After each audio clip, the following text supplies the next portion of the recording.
Hello everyone. जैसे कि मैंने बताया था आपको कि उत्तर प्रदेश अधीनस्थ सेवा चयन आयोग यानी कि यूपी ट्रिपल एससी के द्वारा एक नोटिफिकेशन जारी किया गया है 2023 के लिए, जो कि प्रिलिमिनरी एलिजिबिलिटी टेस्ट के हैं 2023। और यहाँ पे विज्ञापन जो है ये 1 अगस्त को आया है और 1 अगस्त से ही ऑनलाइन आवेदन भी शुरू हो गए हैं और 30 अगस्त तक आप लोगों को इसमें भर लेना है। अगर शुल्क समायोजन एवं आवेदन में अगर कोई संशोधन करना है तो उसकी अंतिम तिथि 6 सितंबर की दी गई है, बट कोशिश करिए कि 30 अगस्त तक ही आपका सभी चीज़ हो जाए।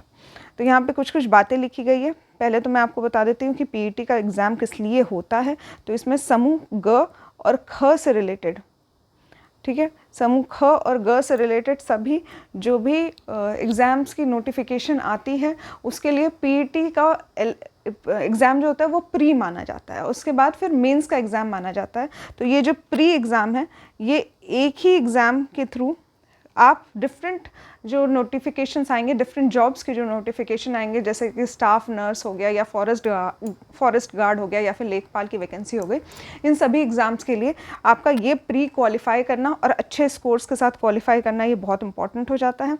इसके बाद आप मेंस डायरेक्टली दे सकते हैं किसी भी एग्ज़ाम के लिए।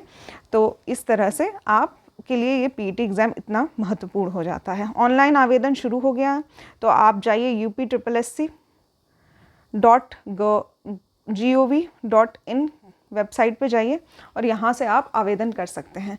upSSC.com मत लिखिएगा, ये आप दूसरे वेबसाइट पे चले जाएंगे, ठीक है। तो upSSC डालिए और इस तरह का .gov डालिएगा, तभी आप सही वेबसाइट पे जाएंगे।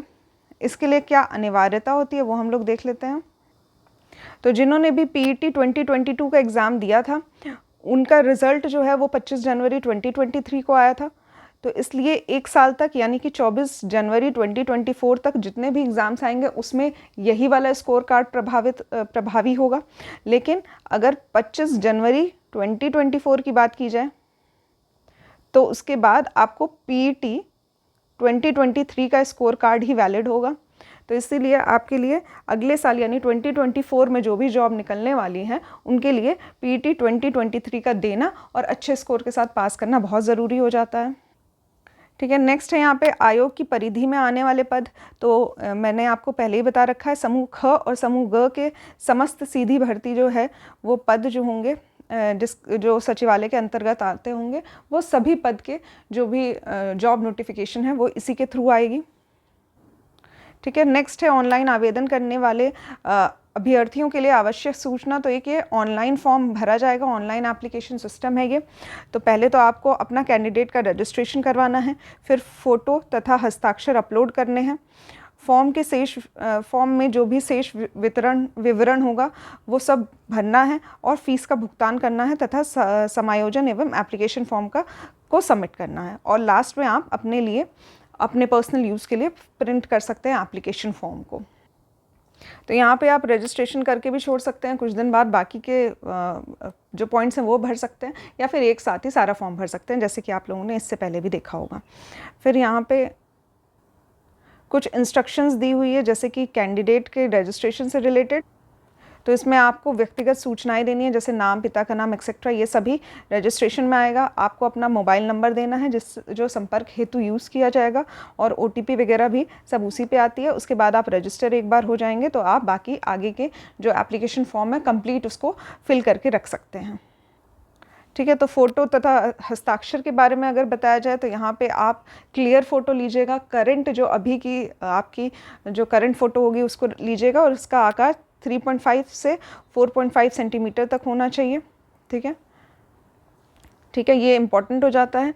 50 KB से कम ही होना चाहिए फाइल, और JPEG या JPG फॉर्मेट में होना चाहिए। तो इस तरह का 50 KB याद रखिए कि 50 KB से कम की ही उसकी साइज़ होनी चाहिए, वरना वो रिजेक्ट हो जाएगा।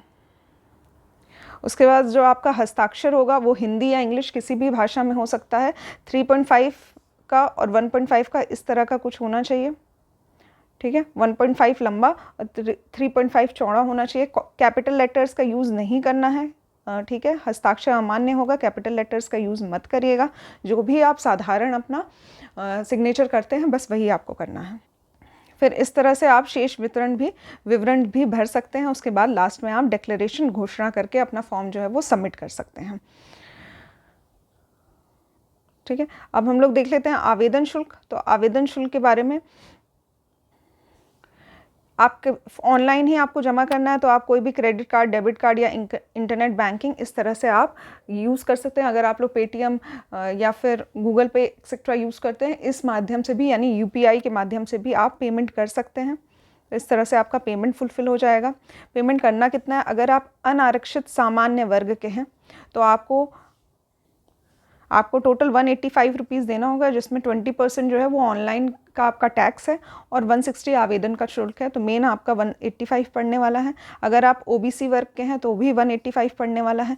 अगर आप एससी हैं, अनुसूचित जाति के हैं, तो आपका 95 रुपीज़ पड़ेगा, और एसटी हैं तब भी 95 पड़ेगा। और अगर आप पीएच को हैं, दिव्यांगजन हैं, तो आपका 25 रुपये का फॉर्म पड़ेगा।